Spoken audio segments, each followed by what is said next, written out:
이미 성장이 끝난 어른의 턱뼈는요, 단단하게 굳어버린 시멘트 바닥과 같습니다. 하지만 아직 성장이 활발하게 일어나고 있는 우리 아이들의 턱뼈는 무엇이든 될 수 있는 부드러운 찰흙과 같습니다. 이 부드러운 찰흙을 빚을 수 있는 교정의 골든타임은 정확히 언제일까요? 소아교정은 단순히 지금 당장의 삐뚤어진 치아를 보는 것이 아니라 아이의 성장과 미래까지 내다봐야 하는 매우 깊고 섬세한 접근이 필요한 분야입니다. 안녕하세요. 내 치아를 아름답게 광주 구플란트 치과 이아름 원장입니다. 우리 아이 치아가 났다고 좋아했던 게 엊그제 같은데 어느새 유치가 빠지고 영구치가 빼꼼 고개를 내밀죠. 그런데 그 소중한 새이가 가지런히 예쁘게 자라면 좋으련만 자리가 없는지 비집고 나오거나 삐뚤삐뚤 자라기 시작하면 그때부터 우리 어머님들의 마음이 참 복잡해지실 겁니다. 지금 당장 교정을 시작해야 할까? 아직 너무 어린데 좀 더 기다렸다가 나중에 한 번에 하는 게 낫지 않을까? 교정하면 아프다던데 우리 아이가 힘들어하면 어떡하지? 어떤 치과를 믿고 우리 아이의 평생 얼굴을 맡겨야 할까? 그 누구에게도 시원하게 묻지 못하고 혼자서 인터넷 검색만 하며 밤잠 설치셨을 그 복잡하고 불안한 마음, 오늘 제가 명쾌한 기준과 따뜻한 해답을 드리려고 합니다. 우리 아이의 소중한 성장의 시간을 어떻게 황금처럼 활용할 수 있는지, 그리고 아이의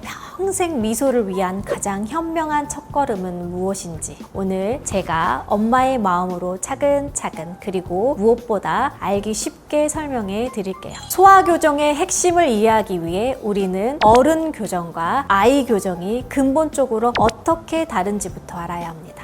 이미 성장이 끝난 어른의 턱뼈는요, 단단하게 굳어버린 시멘트 바닥과 같습니다. 이 바닥 위에 놓인 벽돌들의 위치를 바꾸는 것은 가능하지만 바닥 자체의 형태나 크기를 바꾸는 것은 매우 어렵습니다. 그래서 성인 교정은 주로 치아를 배열하는 데 집중하게 되죠. 하지만 아직 성장이 활발하게 일어나고 있는 우리 아이들의 턱뼈는 무엇이든 될 수 있는 부드러운 찰흙과 같습니다. 이 시기에는 단순히 벽돌 하나하나를 옮기는 것이 아니라 그릇 자체의 모양과 크기를 가장 이상적인 형태로 부드럽게 빚어갈 수 있습니다. 아이의 성장 교정은 다시는 돌아오지 않을 황금 같은 시간을 활용하는 것, 이것이 바로 소아 교정의 가장 위대한 힘이자 핵심입니다. 이 시기를 놓치면 나중에 단단하게 굳어버린 땅을 깨고 파내야 하는 훨씬 더 힘들고 더 아프고 더 오래 걸리는 과정이 필요할 수 있습니다. 그렇다면 이 부드러운 찰흙을 빚을 수 있는 교정의 골든타임은 정확히 언제일까요? 수많은 연구와 저의 오랜 임상 경험을 바탕으로 말씀드리면 만 7세에서 9세 사이, 즉 우리 아이들이 초등학교에 입학해서 저학년으로 지내는 바로 이 시기입니다. 왜 하필 이 시기일까요? 이 시기는 우리 아이의 입속에서 아주 중요한 변화가 일어나는 대격변기인데요. 첫 번째로는 영구치의 앞니와 큰어금니가 나옵니다. 유치가 빠지고 얼굴의 중심이 되는 영구치 앞니와 전체 교합의 기준이 되는 첫 번째 큰어금니가 제자리를 잡기 시작합니다. 두 번째는 위턱뼈와 아래턱뼈의 성장이 폭발적으로 일어납니다. 얼굴 골격의 성장이 가장 활발하게 일어나 앞으로 우리 아이가 어떤 얼굴형을 갖게 될지 그 기초가 결정되는 매우 중요한 시기입니다. 즉, 이 시기는 앞으로 지어질 집의 설계도가 완성되고 가장 중요한 기둥이 세워지는 시기입니다. 이 시기에 중요한 일은 단순히 삐뚤어진 기둥 하나를 바로 세우는 것이 아니라 집의 설계도를 정확히 짜고 그에 맞게 건물 배치를 맞추는 작업이 필요합니다. 그런데 많은 어머님들께서 이렇게 어린 나이에 벌써 치아에 철사를 붙여야 하나요? 하고 걱정하시는데요. 이 시기의 교정은 흔히 생각하는 치아 배열 그 이상의 훨씬 더 중요하고 근본적인 목표를 가지고 있습니다. 예를 들어 위턱이 좁아 아래턱이 상대적으로 나아 보이는 주걱턱의 경향이 있거나 반대로 아래턱 성장이 부진하여 무턱 경향이 보일 때 우리는 이 성장의 힘을 이용할 수 있습니다. 간단한 교정 장치를 통해 좁은 위턱뼈의 성장을 정상적으로 유도해주고 위턱과 아래턱뼈의 성장이 서로 조화롭게 균형을 이룰 수 있도록 그 방향을 바로 잡아줍니다. 이것은 단순히 치아 몇 개를 움직이는 것과는 차원이 다른 문제이고 우리 아이의 평생 예쁜 골격, 즉 예쁜 얼굴형의 기초를 다지는 가장 중요한 작업이 되겠습니다. 그리고 몇몇 아이들은 턱뼈는 작은데 앞으로 나와야 할 영구치들의 크기가 크다 보니 다리가 부족해 덧니가 나거나 치아가 나올 공간이 없어 삐뚤어지는 경우가 많은데요. 과거에는 이 문제를 해결하기 위해 나중에 건강한 영구치 4개를 빼는 발치 교정을 하는 경우가 많았습니다. 너무 안타까운 일이죠. 1차 성장기 교정은 턱뼈의 성장을 이용해 악궁을 자연스럽게 확장시켜줍니다. 앞으로 나올 영구치들이 제자리에 예쁘게 나올 수 있도록 미리 주차 공간을 넓게 확보해 주는 것이죠.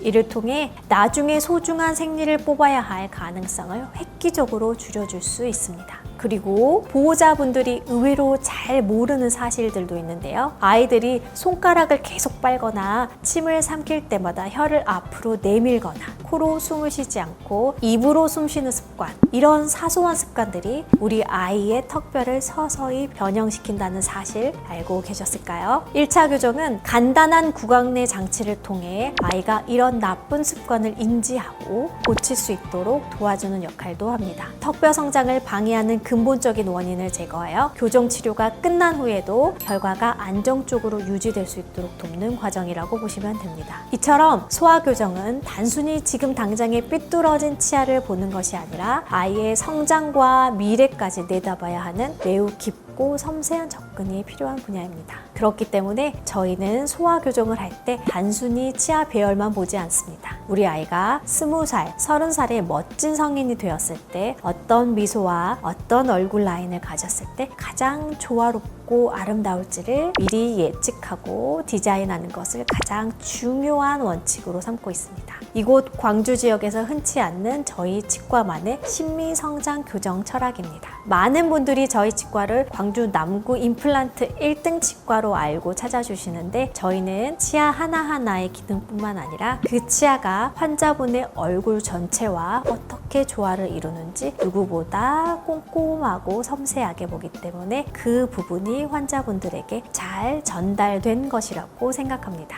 우리 아이들의 성장 교정이야말로 제 이런 진료 철학이 가장 빛을 발하는 분야라고 말할 수 있습니다. 그리고 무엇보다 저도 아들이 있다 보니 어머님들의 그 걱정스러운 마음을 너무나 잘 알고 있습니다. 치료의 주인공인 우리 아이의 눈을 맞추고 지금부터 무엇을 할 건지, 왜 해야 하는지, 아프지는 않는지 아이의 눈높이에서 충분히 설명하고 작은 것 하나에도 정말 잘했어, 최고야 하고 칭찬하며 함께 할 것입니다. 그리고 저희 치과에는 아이들을 위한 놀이 공간이 있고 천장에 TV를 보면서 편안하게 치료를 받을 수 있기 때문에 치과에 오는 아이들이 굉장히 편하게 받고 가고 있습니다. 아이들이 너무 무서워하면 한 번씩 손도 잡아주면서 편안한 마음으로 치료받을 수 있게 도와주고 있습니다. 이렇게 우리 아이가 치과를 무섭고 두려운 곳이 아니라 자신들이 예뻐지고 자신감이 생기는 곳으로 기억하게 만들어주는 것, 그것이 제가 보호자분들께 드릴 수 있는 가장 큰 약속입니다. 오늘 내용 최종적으로 정리해드리겠습니다. 우리 아이들의 소아교정은 단순히 삐뚤어진 치아를 빨리 가지런하게 만드는 속도전이 아닙니다. 교정의 골든타임인 만 7세에서 9세 시기에 첫 번째, 턱뼈의 성장을 올바른 방향으로 유도하고, 두 번째, 영구치가 나올 공간을 충분히 확보하며, 세 번째, 성장을 방해하는 나쁜 습관을 바로 잡아주는 것. 이것이 바로 1차 성장 교정의 진짜 목표이자 핵심입니다. 우리 아이의 교정 치료, 속도보다 중요한 것은 방향입니다. 가장 중요한 이 시기에 아이의 성장을 가장 올바른 방향으로 이끌어주세요. 그것이 우리 아이에게 줄 수 있는 평생의 선물이 될 것입니다. 그리고 어머님들의 그 복잡하고 어려운 고민 언제든지 편안하게 찾아오시면 같은 엄마의 마음으로, 그리고 가장 신뢰할 수 있는 전문가의 입장에서 가장 현명한 길을 함께 찾아드리겠습니다. 추가적으로 궁금한 점이 있으면 댓글 남겨주시고요. 지금까지 광주 구플라트 치과 이하름 원장이었습니다. 감사합니다.